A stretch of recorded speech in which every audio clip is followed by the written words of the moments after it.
Well, hello and good evening or good morning or good afternoon, wherever you are at whatever time of the day you are listening. And this is our number 11 in the series of remove environmental risks from the transaction. This is installment number 11, which we called remediation by surficial grading. And I consider this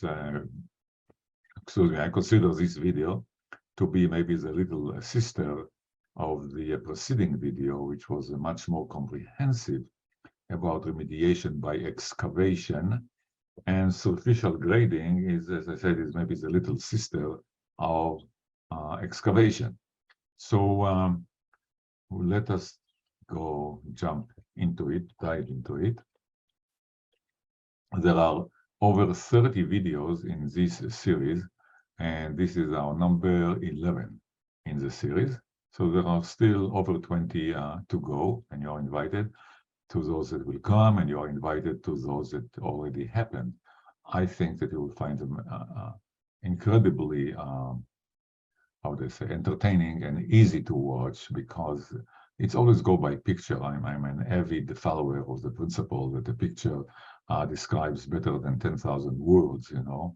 Confucius, okay, good old Confucius, he said that. One picture is better than 1,000 words, and I'm saying one picture is better than 10,000 words. And so we put a lot of pictures to make it entertaining and make it easy to understand. I've been doing it since 1988, phase 1 and phase 2 environmental site assessments. So you see, I'm an old timer and I am a bit older than what you think. Phase 1 and phase 2 environmental site assessments, contamination cleanup and abatement. My company is like my name, Remediation Environmental Services Incorporated. You can see a lot in our website, www.amiadini.com. To call me anytime, 323-899-5001. Email me anytime, ami@amiadini.com. And so I've been doing it since 1988 and consider myself to be a pretty, how do you say, veteran professional in this field. The SBA, Small Business Administration of the United States government, says that all transactions, he says that when you do a commercial transaction that is backed up by an SBA loan or guarantee, and it is commercial or industrial, you have to follow certain guidelines that most of them result, when you follow, most of those cases result in a demand for environmental investigation in the form of transaction screen, which we hardly do it anymore. It's kind of an old timer, it's hardly be done, but mostly done is phase 1 and phase 2 environmental site assessments, ESAs. So they say that all these kind of environmental investigations must, and must is a bold letter, must be performed by an environmental professional. Who or what is an environmental professional? This is the EPA, United States Environmental Protection Agency. They will tell you who or what is an environmental professional. Just search online, put the search word EPA, environmental professional, and you will get, as we say, the whole Megillah, or the whole thing, the whole story, okay? It's several pages long. They will tell you, and once you get there, they will tell you who qualifies as an environmental professional, what kind of certification or license are needed, what kind of educational requirements are needed, what else, experience, and what is a relevant experience. And once you do this, then you will know who is the environmental professional. And then once you hire them, of course, you can ask them to prove their qualifications. I'm very proud to tell you that I will be able to prove to you that I'm an environmental professional because, first off, I graduated in 1964 at the age of 21. That tells you that I'm probably close to 80 now. As a matter of fact, I am 80. And in 1964, graduated in mechanical engineering with additional credits in nuclear and graduated in mechanical, additional credits in nuclear and chemical engineering. And the next 20 years I spent in nuclear reactors, and I spent them in chemical plants. And by 1989, I already was in California and became licensed as a general engineering contractor with a specialized certification of hazardous substance removal. This certification only came only was born, if you wish, only came to existence around 1989. And I am proud to have been one of the very first contractors ever to have received this certification, and have been practicing ever since 1989 in the removal of hazardous substances. Sorry. And back then, State of California registered me as an environmental assessor. They had this registration for 24 years between 1988 and 2012, when they basically closed this department of registration. They said they had no more budget for it. And they qualified registered environmental assessors. They qualified me at level 2. And at level 2, they said that I was qualified, that I completed all the requirements for the most stringent level of environmental registration provided by the state, that I was, and I am, or I was, a project manager who can conduct all assessments and investigations. There is no limit, plus issue cleanup opinions. That's not a small stuff. I mean, that I am, or I was, at the time when I was registered, qualified to issue cleanup opinions to the state of California, evaluate risk. Because remember, the regulators that demand all these actions, they are not in the field, all right? We, the consultants, we, the professionals, are in the field, acting there to help the the regulators, behind the office desk to decide if the situation is okay or not okay. So in a way, we have, when we work under regulatory supervision, we have a fiduciary duty to them, all right? So, and because we issue an opinion, that they rely on them. So I was qualified by the state of California to issue these opinions, evaluate risks from contamination, and manage the cleanup of contaminated sites. Now, although as much as I am proud to have been that, and still I am an environmental professional, I should tell you that I'm not the only one. So I don't want you to think that I'm bragging and telling you, look, I'm the only one, there is nobody else like me. Oh no, there are people like me, highly qualified professionals, and I would encourage you, whenever you hire somebody to do your work, just make sure that they are a bona fide environmental professional. There are quite a few of them out there, and many of them are my good friends.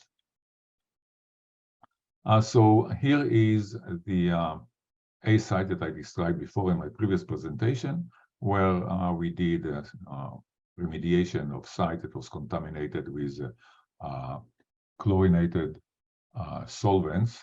And it was a whole description in the previous installment that was kind of lengthy. I think it took over 20 minutes, but it's worth it. Just go there and look for it. This is a site that we remediated from chlorinated solvents, pretty tough and rough stuff. The Herbert Spencer says, the great aim of education is not knowledge, but action. So this is my goal.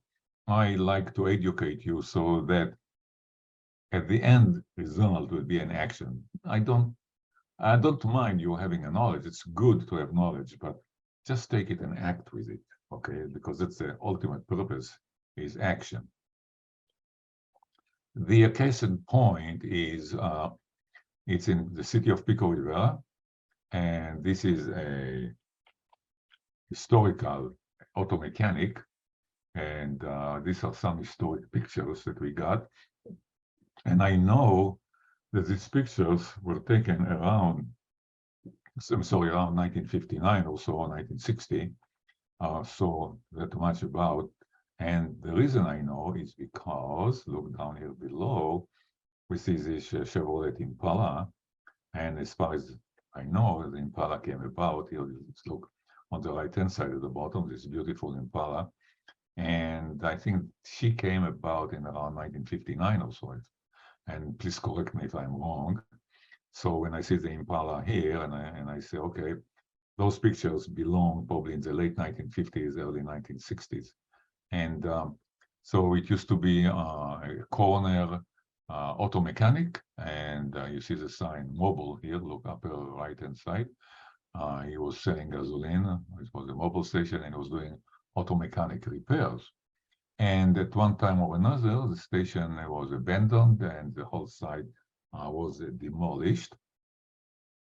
And as part of his operations in the old times, they used to take old batteries out and they still do it, take the old battery out and put a new battery in. But in the old time, they sent the batteries back for recycling at the factory or a certain place, and they would empty the acid from the battery, would empty it on the premises. And those times they were not environmentally say conscious and aware. And okay, so here is acid, and here I have my land. It's full of sand or dirt. What is better for acid than a little bit of dirt, right? You dump, you spill, or you dump the acid on the dirt, and it does psst, like this, gets a little bit of smoke or whatever, and the acid is gone. It reacted with the sand, all right? So this is a good solution, and old mechanics used to do it. And our mechanic here participated in this act, which was benevolent. I mean, there was nothing wrong with it at the time. We need to remember, and this is the general wisdom, that we don't judge acts of yesterday by the standards of today, all right? We don't judge people in history by whatever ethical standards that we have today adopted. I mean, mores and ethics and industrial processes have advanced over the years, and we all know better now. But these guys did not know at the time, and they did something that everybody did, and they just dumped the acid on the sand, all right? So here we are. This is now an empty lot. I'm not sure that now, when I was involved in it a few years ago, maybe 4 or 5 years ago, it was an empty lot. And I told the city, I said to them, okay, go ahead and take samples all around and test them for lead. And the reason I told them to test them for lead is because of the pictures that you just saw, because those acids that they were dumping, let's go a little back to this picture, I think we all, or most of us, know that batteries inside are made of lead, okay? There's a lot of lead inside those batteries, and the lead gets into the acid. And once you dump the acid into the dirt, guess what? The lead go into the dirt. So in this case, I told them to test for the lead, and we found the lead here. Here's the patch of land, and there was significant lead in the soil. Well, it's not a problem, really, because there again, this site is vacant. You're going to redevelop it for, I think they want to develop it for multi-use, mixed use, I should say, mixed use, apartment commercial. So that's okay. You're going to grade the site, meaning level it, grade it. That's fine. Take your grading machines and scrape this piece and take it to a proper landfill, and you're home free, all right? So it's not a big deal, okay? So you take your, here you are, this grading machine, a bulldozer, excavator, call it whatever, grader, and scrape it out, put it on a truck, take it to a landfill, and this will be just an incremental cost. So again, case of contamination, but we don't have to worry much about it. It's very easy to handle it. And if you run into a case like this, that you are concerned about it, please know it's not the end of the day. It is contamination. It can be removed at an incremental cost to the overall transaction, not a big deal. Thank you very much for listening to me. Listen to the previous installments, come back and listen to the coming installments. I hope that you will enjoy them. My name is Ami Adini. My telephone 323-899-5001. Ami@amiadini.com. That's my email. Thank you very much.